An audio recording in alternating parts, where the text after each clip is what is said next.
La 7e commission et je donne la parole à sa présidente, Madame Geneviève Garrigos. Madame la maire, je vais peut-être attendre que ça se calme un petit peu. On va attendre, voilà. Vous avez raison. Voilà, bonsoir. Eh bien, nous sommes ravis de commencer par la 7e commission, ce dernier Conseil de Paris de l'année.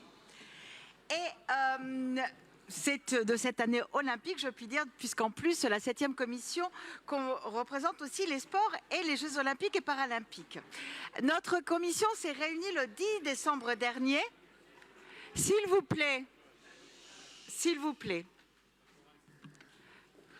Notre réunion s'est réunie le 10 décembre dernier, Journée internationale des droits humains, et c'est avec une certaine émotion que quelques jours après la fin du régime des Assad, qui pendant plus de 50 ans a terrorisé les Syriens et les Syriennes, indépendamment de leur identité, de leur religion, de leur nationalité, nous ayons auditionné le coprésident des municipalités de l'administration autonome du Nord et de l'Est de la Syrie, M. Jihad Omar, qui a pu nous éclairer sur la situation en cours. Silence, s'il vous plaît.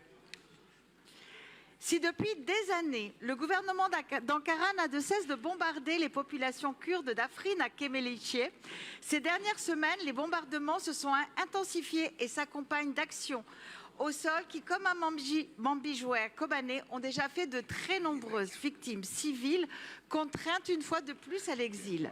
Pourtant,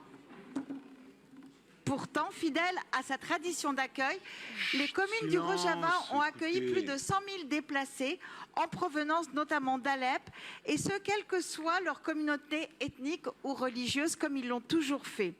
Jihad Omar nous a ainsi indiqué qu'alors que la résolution de 2019 du Conseil de sécurité imposant à la Turquie de permettre l'accès à l'aide humanitaire par la frontière syro-turque n'est pas respectée, privant les Kurdes d'une aide essentielle. De très nombreuses écoles ont été fermées pour accueillir les déplacés, les hôpitaux sont saturés et l'approvisionnement pour l'aide alimentaire et la distribution d'eau sont très insuffisantes. Dans ce contexte politique instable et face aux attaques d'Ankara, M. Jihad Omar a notamment rappelé à quel point il était important que les Kurdes soient associés à la transition du pouvoir et que leurs droits soient inscrits dans la nouvelle constitution de la Syrie, dans la lettre et l'esprit de la Convention 2254 du Conseil de sécurité des Nations Unies. De tourner en Europe, il en appelle à l'opinion publique internationale pour que les Kurdes ne soient pas une fois de plus la variable d'ajustement dans les accords de la région. Juste si vous écoutez, la situation des Kurdes est quand même extrêmement difficile à l'heure actuelle. Donc ne soit pas encore une fois la variable d'ajustement dans les accords de la région, qu'il soit totalement intégré aux différents processus politiques et qu'une aide humanitaire conséquente puisse leur parvenir. Nous aurons l'occasion d'y revenir dans quelques instants avec plusieurs vœux concernant le soutien de la ville de Paris aux Syriennes et Syriens. Parmi les autres dossiers aux relations internationales que nous allons examiner dans quelques instants, une subvention à l'association Coup de Soleil pour le Maghreb des livres qui se tient à l'Hôtel de Ville depuis 2001 et qui fait écho à l'arrestation il y a quelques semaines, à son arrivée en Algérie, de l'écrivain franco-algérien Boualem Sansal. Plusieurs vœux déposés à ce Conseil demandant sa libération immédiate et sans condition seront examinés en 4e commission alors qu'ils avaient été présentés dans notre commission. Des vœux sur la situation en Géorgie ainsi que sur la situation au Proche-Orient par différents groupes vous sont également proposés. Merci. Voilà.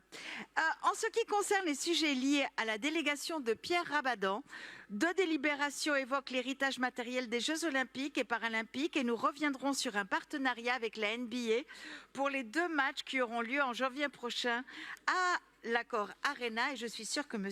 Éric Lejoindre s'en réjouit. Nous aurons également à examiner des vœux en lien avec la délégation d'Anouche Toragnan. Pour conclure et avant de vous souhaiter de bons échanges pour ce Conseil, une très bonne fin d'année, j'aimerais convoquer à notre Assemblée Alaa Abdel Fattah, égypto-britannique, journaliste, leader du mouvement de la révolution de la place Tahrir en 2011, prisonnier d'opinion, citoyen d'honneur de la ville de Paris, qui aurait dû être libéré depuis septembre après avoir effectué une peine de 5 ans suite à un procès inéquitable. Sa mère, Lala Souyev, a initié une grève de la faim depuis 79 jours et chaque matin se présente devant le ministère des Affaires étrangères pour demander à David Lammy qu'il intervienne pour la libération d'Alaa. Joignons-nous à cet appel afin qu'il puisse retrouver très rapidement sa famille. Je vous souhaite de bons travaux. Merci beaucoup. Merci beaucoup, Madame la Présidente.